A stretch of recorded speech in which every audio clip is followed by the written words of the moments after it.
Why do I hear Christians say, I've been redeemed by the blood of the Lamb? Yeah, that's a really dense phrase. Let's unpack it.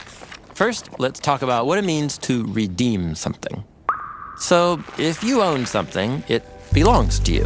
Right. But things can get lost or stolen, and then somebody else ends up possessing what is rightfully yours. So I should go get it back. And you could do that in a few ways. You could show some sort of proof of ownership. Or you might need to purchase it back, or you could just demand it back. However it happens, that transfer back to you as the rightful owner, that's what the Bible calls redemption. Okay, but what does it mean for a person to be redeemed? Yeah, so imagine you lived in ancient Bible times and you ran out of money. As a last resort, you could sell yourself as a slave to pay back that debt. I've lost my freedom. Right. But a family member could come with money called a redemption price and claim you. And that person was called a kinsman-redeemer, and they were transferring you back into the family. I get it. Now, the story of the Bible begins with this big idea that all creation, especially humans, belong to God. But tragically, humans have ended up being corrupted and enslaved by death. God wants humanity back, and so the story of the Bible is basically about how God transfers us back into his possession, that is, redeems us. Okay, so where does the blood of the Lamb fit into all of this? Yeah, for this last step, we need to tell a story. In the scroll of Exodus, Pharaoh has claimed the lives of all of the Israelites, making them his slaves. Yeah, they've lost their freedom. But they don't belong to Pharaoh. Israel belongs to God. Right, so God confronts Pharaoh and demands, let the people go free, or I will take them back with displays of power. You mean the plagues? But they don't work. Pharaoh refuses to acknowledge God's claim on Israel. Right.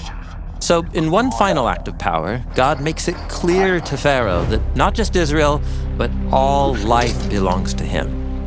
God will unleash a deadly plague through the land to compel Pharaoh to free the Israelites. But this plague isn't just on Pharaoh in Egypt. It will also take the lives of Israelites too. Well, remember, every life is already enslaved by death. But God provides a way of safety from the plague, and this is what the Passover meal is all about, where every family puts the blood of a flawless lamb on the doorframe of their house to protect them. How does that work? Well, the lamb is a symbol of a life that belongs totally to God, uncorrupted by evil or death, and that means death has no rightful claim to it. And its blood? Well, the blood is a symbol of its flawless life that has been surrendered over to death. But wait, you said death has no claim over the life of this lamb. So why does it die? Yes, exactly. It's not fair. But because it surrendered its life, it can, so to speak, give its life power for others, to open up a way back to life with God. Okay, so to go back in is like being in the house that is covered by the blood of the lamb, protected from death, belonging to God. Yes. So on the night of Passover, God liberates people from death. And the next day, Pharaoh releases his claim on Israel, and so God also liberates them from slavery. And both liberations are central to what redemption means in the rest of the Bible. Okay, now, God redeemed Israel for a larger purpose, right? Yeah, so they could be God's partners and represent his character to the nations.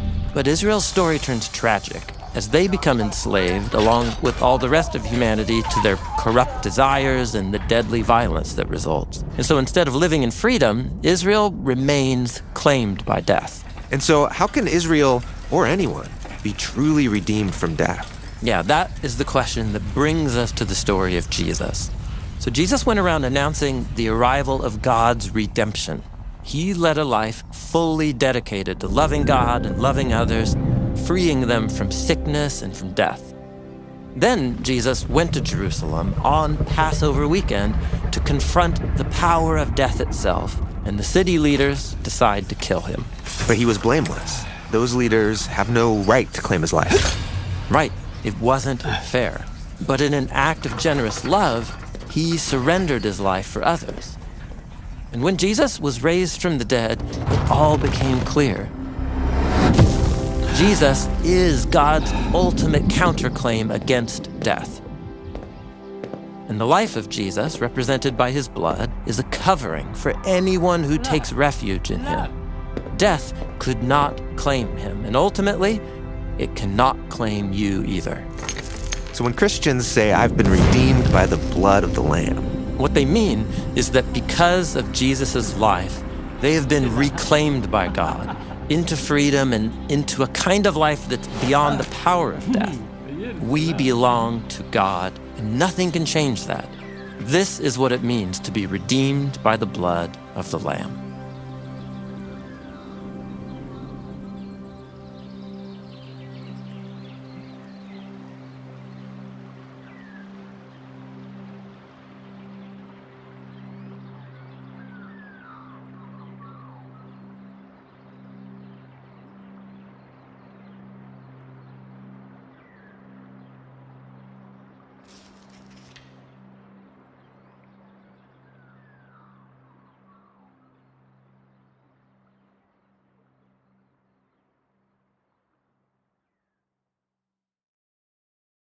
Hi, I'm Jay, and this is Rose, and we are here in the studio to talk to you about some of the inspiration behind the art you just saw in Redemption.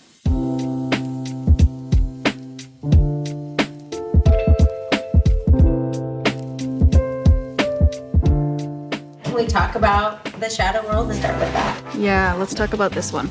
So this one, the chains have to be creepy because they are death. And like, it's not as obvious like how these are going to move, but they had to be very snake-like. The motion tests we did for the movement of the chains, we worked on that whole like kind of glitching movement a ton. We were inspired by the way that the spot in Into the Spider-Verse can move and travel. So you'll see in the final video, like the chains have little wisps around them.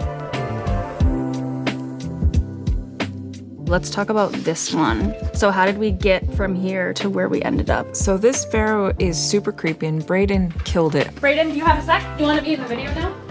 Oh, okay. Tell me, this is your coolest pharaoh, yes or no? This one is like really exaggerated and really crazy. How long did that take you to draw? Well, a lot of this viz dev stuff had to be really, really fast. I don't think any of these took more than 3 hours. I remember I kept telling you to go faster. I think when you really slow down, there's so much deliberation. Looking at it now, I'm like, whoa, I was really kind of cooking with this. But in the moment, you're just like, go as fast as you can. Did I help? I'm gonna go get Brayden. Yes. Perfect. Good. And what did we say this knows? That was to Voldemort. To Voldemort, yeah. Yeah. We ended up going towards the Prince of Egypt version of the Pharaoh, where he's really more of a bureaucrat. So he's still really human. Totally. Way less Not scary. tasteful, not doing great things, but he's not a monster. Is his position kind of mummy-like in a way? It's like the mummy pharaoh, which have like a couple objects of power, which is inherently the figure in death. Yeah. And this is where he's getting his power. That's really cool. Yeah. Homeworld. Do we want to talk about that a little bit? This was the trickiest part of the whole video because it needed to feel like home. How do you visualize the feeling of feeling safe? I did take a huge inspiration Oh yeah, Watership Down. from Watership Down. So much was inspired by this if you look at it, because so many of the characters, we did this whole silhouette thing too.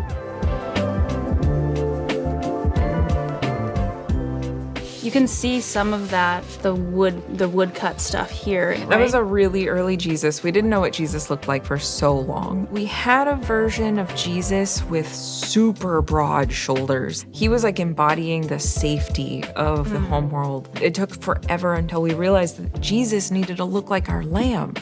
Because he was the lamb. Yep. And there is actually a character that's a young adult man that's actually kind of related to an animal. And we started looking at Cusco. This is sort of getting down to like the raw construction of the character. Very tall, elegant. This feels a lot closer to where Jesus ended. We tried to put some of that into the lamb as well. I think our lamb's pretty cute, but he's also very elegant. I remember the animation tests we did for, I think it was shot 18, where the lamb walked down. And we did so many tests of like, how big of a step do we want them to take? So much of that walking sequence says a lot about the lamb too.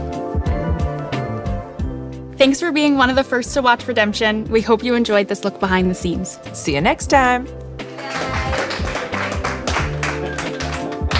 Feels like